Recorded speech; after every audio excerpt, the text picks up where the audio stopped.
হ্যাঁ বন্ধুরা, তোমরা সব ভালো আছো নিশ্চয়ই। আমিও ভালো আছি। যদিও প্রচন্ড গরম পড়েছে, কিন্তু কিছু করার নেই, গরমকালে গরম পড়বেই, এটা খুব স্বাভাবিক। তো যাই হোক, আমি আমার ইউটিউব চ্যানেল 12 মাসে 13 পার্বণে আবার বরাবরের মতো আবার এলাম। আমি তোমাদের গল্প দাদু অসিত লাইরি। যদিও আজকে আমি কোনো গল্প, কবিতা, ছড়া এসব নিয়ে আসিনি, কোনো পৌরাণিক কাহিনী বা রহস্য উপন্যাস সেসব নিয়েও আসিনি। আমি কিছু ধারণা, যেটা প্রচলিত ধারণা, সেটার ব্যাখ্যা করতে এসেছি। যেমন আমরা জানি যে, সবাই আমরা জানি যে মানুষের 5টা ইন্দ্রিয় আছে। তা সেই ইন্দ্রিয়টা কি, সেইটাই আমার আজকের বক্তব্যের প্রধান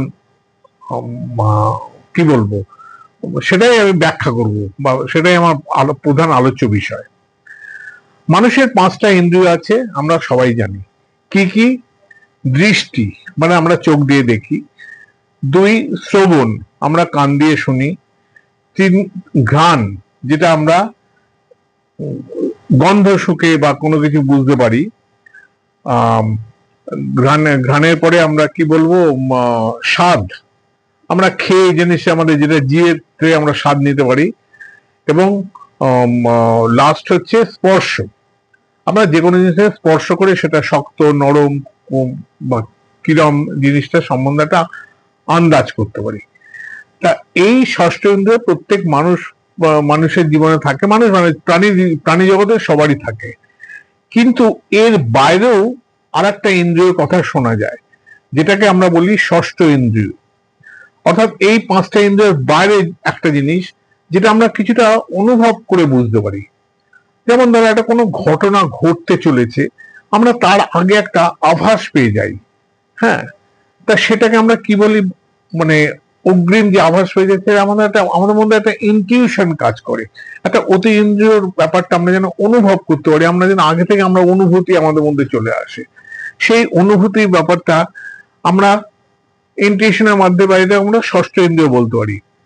বৈজ্ঞানিকরা এরা এরা কোনো এখনো ব্যাখ্যা করতে পারেননি, কিন্তু তারা সেটাকে অস্বীকারও করতে পারছেন না, যে একটা কিছু আছে এবং মস্তিষ্কের মধ্যে কোনো একটা কোষের দ্বারা সেটা পরিচালিত হয়, সেই ষষ্ঠ ইন্দ্রিয়টা।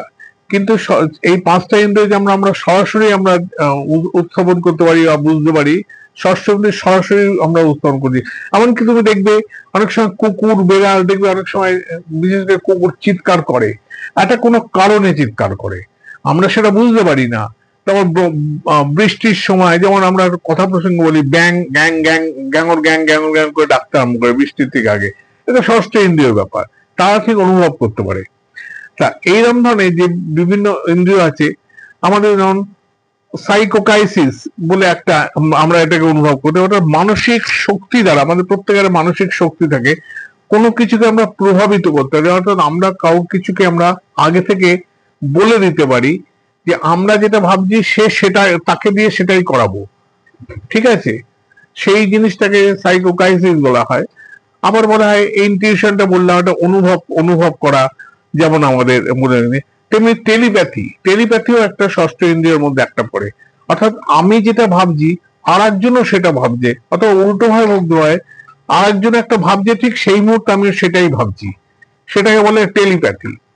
তা এরকম ধরনের বিভিন্ন ইন্দ্রিয়, তাহলে প্রিকগনিশন একটা জিনিস বলা যায়, যে ভবিষ্যতে কোনো কিছু আমরা বলে দিতে পারি, যে একটা কোনো কিছু ঘটতে চলেছে, সেটা আমরা আগে থেকে অনুভব করে নিতে পারি, বা আমার সেটা ধারণা, এবং সেটা ঘটে যায়। তা এই যে আমরা আগে থেকে যে বুঝে নিতে পারি, যেটা সেটাকে বলে প্রিকগনিশন। তা এই এরকম ধরনের ষষ্ঠ ইন্দ্রিয়, এটা একটা অন্তর্দৃষ্টি, এটা মানুষের মন থেকে আসে।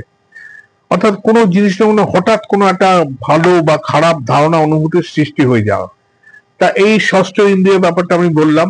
5টা ইন্দ্রিয় বাদেও একটা ষষ্ঠ ইন্দ্রিয় আছে, যেটা আমাদের অনুভব বা আমাদের মানসিক শক্তি, বা আমরা আগে থেকে অনুভব করে নিতে পারি, বা আমাদের আমাদের ধারণাটা অন্যের মধ্যে আমরা ঢুকিয়ে দিতে পারি। এইগুলোকে বলে ষষ্ঠ ইন্দ্রিয়। তাহলে পুরো ব্যাপারটা বোঝা গেল। তা আজকে আমি ষষ্ঠ ইন্দ্রিয় নিয়ে কথা বললাম। এর পরের দিনকে আমি তোমাদের ভাবছি যে তোমাদের অন্য একটা এই টাইপের একটা কিছু নিয়ে আমি আলোচনার মাধ্যমে আমি তোমাদের সেটাকে বুঝিয়ে বলবো। তা আজকে বন্ধুরা এই পর্যন্ত আমি বলে দিলাম। আমার এই চ্যানেলটা তোমাদের কেমন লাগলো, তোমরা সাবস্ক্রাইব করবে, কমেন্টস করবে, অবশ্যই তোমরা এইটাকে শেয়ার করবে, তাতে অন্যান্যরা দেখতে পায়, এবং সাবস্ক্রাইব করলে আমি আরো নতুন নতুন জিনিস দেখানোর আরো উৎসাহ পাবো। আজকের মতো রাখছি, টাটা।